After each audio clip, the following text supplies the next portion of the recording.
Next, some पे to social science statistical research to a research association which has its object the undertaking of the research in the social science, statistical research and to a university, college or the institution.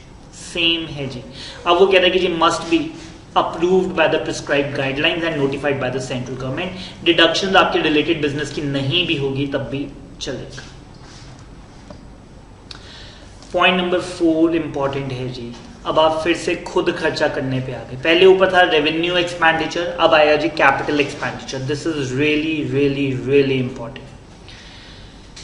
Capital expenditure, मैंने कहा sir मैंने खुद ही in house scientific research करनी है जिसके लिए building बनाई है, तो वो कहता है कि जी सबकी डिडक्शन दूंगा except the purchase of land.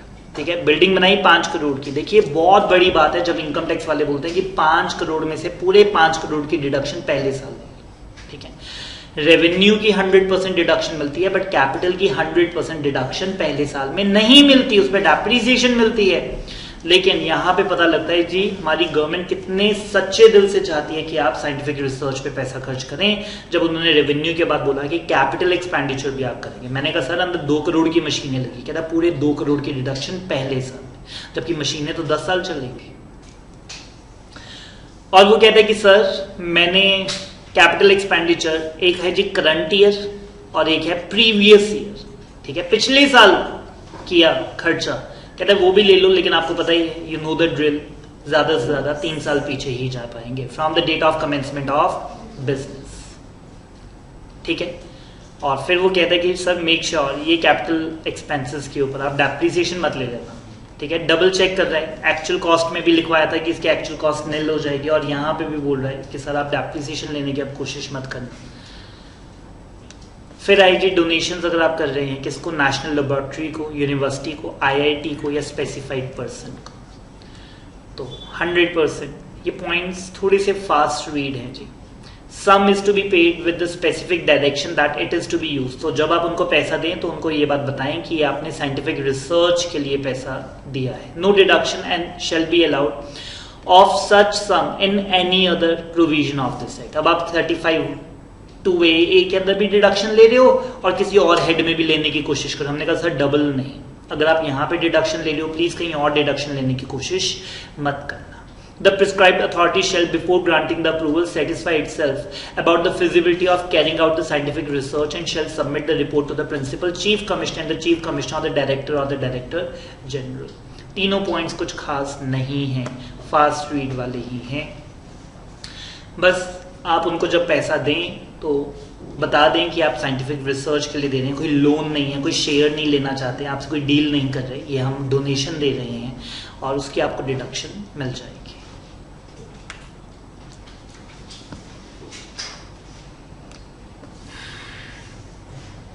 Expenditure incurred on, और उसमें भी कहता है कि लैंड और बिल्डिंग नहीं आ सकते.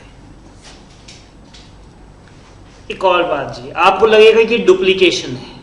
अब जब इन हाउस के पहले पॉइंट में आ गया रेवेन्यू और फिर अगले पॉइंट में आ गया कैपिटल, फिर अब कौन सा खर्चा बच गया.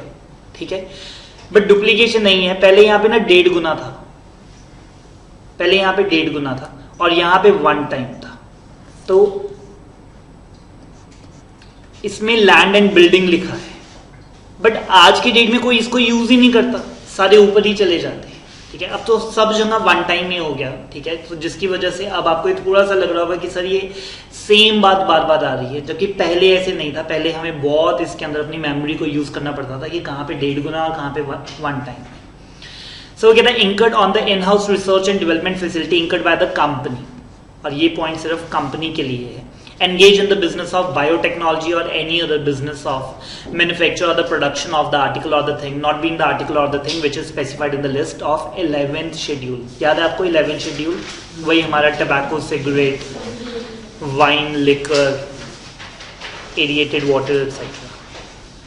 और वो कहता है कि जो expenditure on the scientific research in relation to the drugs और the pharmaceutical includes expenditure on the clinical drug trial, obtaining the approval from any regulatory authority and filing of the application for the patent. इन सब खर्चों को भी हम खर्चे मानेंगे और इसकी भी डिडक्शन आपको मिल जाएगी. ठीक है, तो वो कहता है कि अगर आपने कोई ड्रग ट्रायल करवाई है उसके लिए, कोई अप्रूवल लेनी है फ्रॉम द रेगुलेटरी अथॉरिटी, या आपने पेटेंट अप्लाई करना है, तो वो कहता है ये सारे खर्चों की भी डिडक्शन आपको मिल जाएगी। आगे वाले जो पॉइंट्स हैं वो इतने ज़्यादा पढ़ने की जरूरत नहीं है। Approved by the prescribed authority, cross कर रहे हैं जी, सेम ही आ रहे हैं, सेम नो डिडक्शन। वो कहता है दोबारा से लेने की कोशिश मत करना किसी और प्रोविजन के अंदर। आइए जी एक बार टेबल दोबारा से देख लेते हैं। सबसे पहले हमारा आया रेवेन्यू एक्सपेंडिचर, पहले आया करंट ईयर, तो हमने कहा लो कोई प्रॉब्लम नहीं है, करंट ईयर में आप लो। हमने कहा सर पिछले सालों के भी है, कमेंसमेंट से पहले से हम खर्चा करते आ रहे हैं। तो वो कहता है कि रॉ मटेरियल का दे दूंगा, सैलरी के भी दे दूंगा, लेकिन पर्क्स के नहीं दूंगा, पर्क्स के नहीं दूंगा। और पीछे ज्यादा से ज्यादा 3 years from the date of actual date of commencement, इसको एग्जैक्ट डेट से आपको पिछले 3 साल देखने पड़ेंगे। जैसे मैंने बोला 1/1/21, तो 1/1/21 में 3 साल माइनस करो तो 1/1/18 से जो खर्चे आपने किए, ठीक है, 18 से।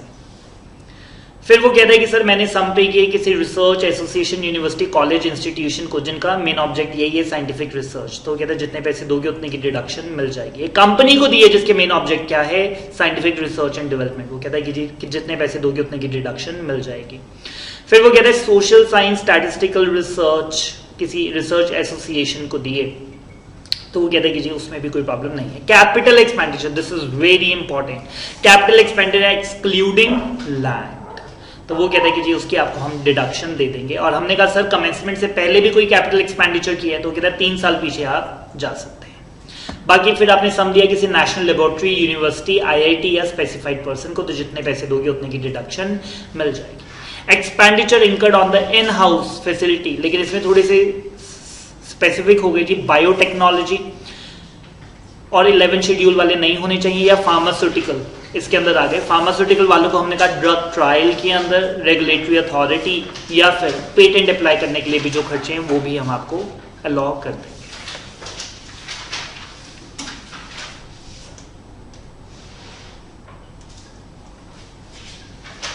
Point number 1 is way too easy. मैंने किसी लेबोरेटरी को 2 करोड़ रुपया दिया, प्रॉपर लाइसेंस, चीफ कमिश्नर के थ्रू अप्रूव्ड, सब कुछ वैलिड, ठीक है। मैंने 2 करोड़ दिए, उन्होंने मेरे को सर्टिफिकेट दिए, और मेरे को 10 दिन के बाद पता लगा कि उनका लाइसेंस विड्रॉ हो गया। तो मैंने कहा sir no effect on me, मैंने तो जिस दिन उनको डोनेशन दी उस दिन तो वो आपके द्वारा रिकॉग्नाइज है, मैं तो सब कुछ चेक करके दिया, आप मेरे 2 करोड़ को मना नहीं कर सकते, मेरे को तो आपको 2 करोड़ की डिडक्शन देनी ही पड़ेगी सेक्शन 35 के अंदर।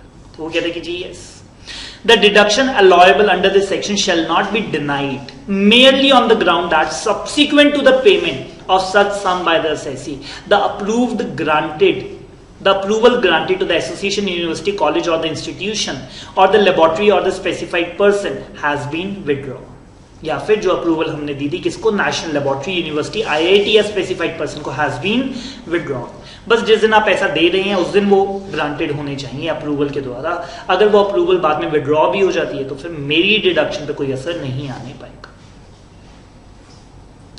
पॉइंट नंबर 2 और 3 लेटेस्ट अमेंडमेंट है जी, और सुन लीजिए, ज्यादा इंपॉर्टेंट नहीं है, ठीक है, अमेंडमेंट है इसीलिए इंपॉर्टेंट है, तो जितना है मैं आपको बता देता हूं, सुन लीजिए फिर इसको रीड करेंगे। एक तो सरकार ने कहा कि ये जो डिडक्शंस हैं इसका ना बहुत सारे लोग बहुत ज्यादा मिसयूज कर रहे हैं, ठीक है। हमने कहा कैसे, वो कहते हैं कि जी बड़े लोग क्लेम कर लेते हैं उन्होंने जेन्युइन लेबोरेटरी को, कॉलेज को पैसा दिया ही नहीं होता, ठीक है, और कॉलेज वाले भी पता नहीं कौन से रजिस्टर्ड हैं कौन से नहीं है। तो इन्होंने क्या कहा, एक तो वो कहते हैं कि जी 3 महीने का टाइम शुरू हो रहा है, कब, 1/4/21, ठीक है, असेसमेंट ईयर से 3 महीने के अंदर अंदर जो बंदा ये डोनेशन ले रहा है, ठीक है, वो प्लीज हमारे पास फ्रेश अप्रूवल के लिए अप्लाई करें, दोबारा से अपना नाम पता एड्रेस हमारे पास दो, हमारे पास एक लिस्ट तो बने कि कौन सा कॉलेज है कौन सा नहीं है। किसी गवर्नमेंट ने किसी को दे दिया, किसी गवर्नमेंट ने किसी को दे दिया, हमें तो कुछ नहीं समझ में आता, ठीक है। सो वो कहते हैं कि जी नया स्टार्ट करते हैं, आपको 3 महीने के अंदर अंदर जो भी ये डोनेशन लेना चाहता है, जो भी लेबोरेटरी, स्पेसिफाइड पर्सन, कंपनी ये डोनेशन लेना चाहती है, वो हमारे पास अपना केवाईसी और सारे डॉक्यूमेंट्स और सारा पर्पस प्रूव करे। नंबर 1 ये बात क्लियर है। नंबर 2 उन्होंने कहा आज से आपको जो अप्रूवल मिलेगी वो 5-5 साल की मिलेगी, फॉर एवर का कुछ फंडा नहीं है, ठीक है।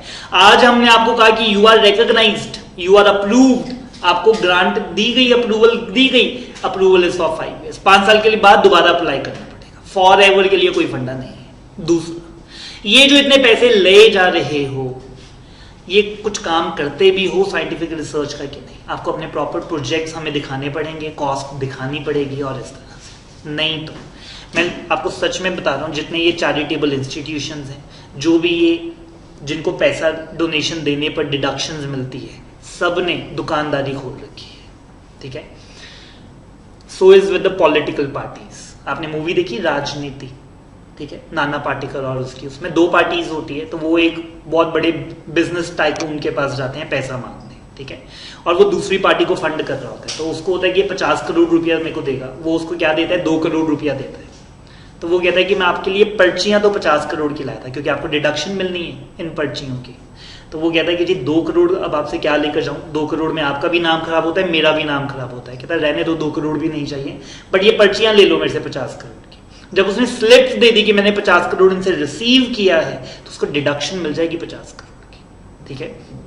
सो आज के टाइम के अंदर ना ये literally it is a business, ठीक है। लेट अस से कोई लेबोरेटरी है जिसके अंदर एक मैनेजर वहां पे अपॉइंटेड है। मैंने मैनेजर को क्या बोला, मैंने कहा सर आप मेरे को 1 करोड़ की पर्चियां दे दो, एक्नॉलेजमेंट दे दो कि मैंने 1 करोड़ रिसीव किया, पैसा नहीं मैंने आपको कोई देना, ठीक है, और आप मेरे को 1 करोड़ की रिसीट दे दो, ठीक है। इन दैट केस मेरे को 1 करोड़ पे कितना टैक्स बचेगा, 30%, 30 लाख, मैं 5 लाख आपको देता हूँ। अगला कहता है कि जी एक सर्टिफिकेट देने पर अगर मेरे को ऐसा होता है, और मैं दिखा दूंगा आगे खर्च हो गया, चैरिटेबल इंस्टीट्यूशन हमने चैरिटी कर दी, ठीक है, और गरीबों को खाना खिला दिया और पैसे लग गए हमारे।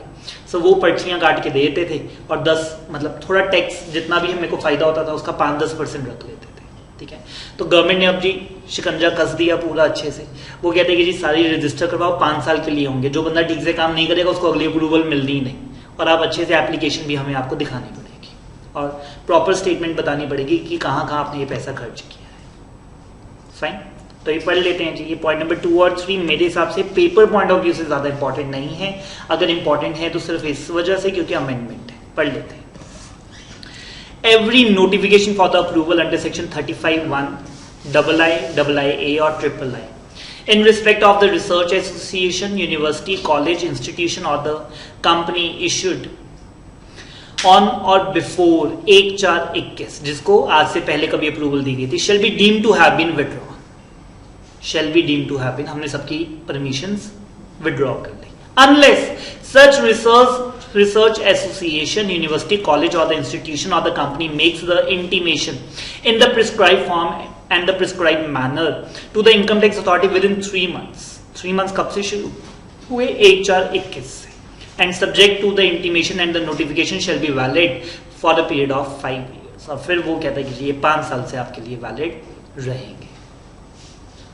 चलें, नोटिफिकेशन टू बी इफेक्टिव, और वो कहता है कि जी अगर सेंट्रल गवर्नमेंट ने आपको कोई भी नोटिफिकेशन दे रखी थी, आप कहते हैं सर ऑफिशियल गजट में नोटिफिकेशन है कि हम 50 साल के लिए नोटिफाइड हैं, हमने कहा कि सर 5 साल से ऊपर कुछ नहीं, ठीक है। तो वो कहते हैं any notification issued by the central government at any one time have the effect of such assessment year or the years, 5 साल से ज्यादा नहीं, फॉर एवर के लिए कुछ नहीं है जी, सब गलत काम कर रहे हो आप। तो वो कहते हैं कि जी 5 साल से ऊपर कुछ भी नोटिफिकेशन या अप्रूवल नहीं।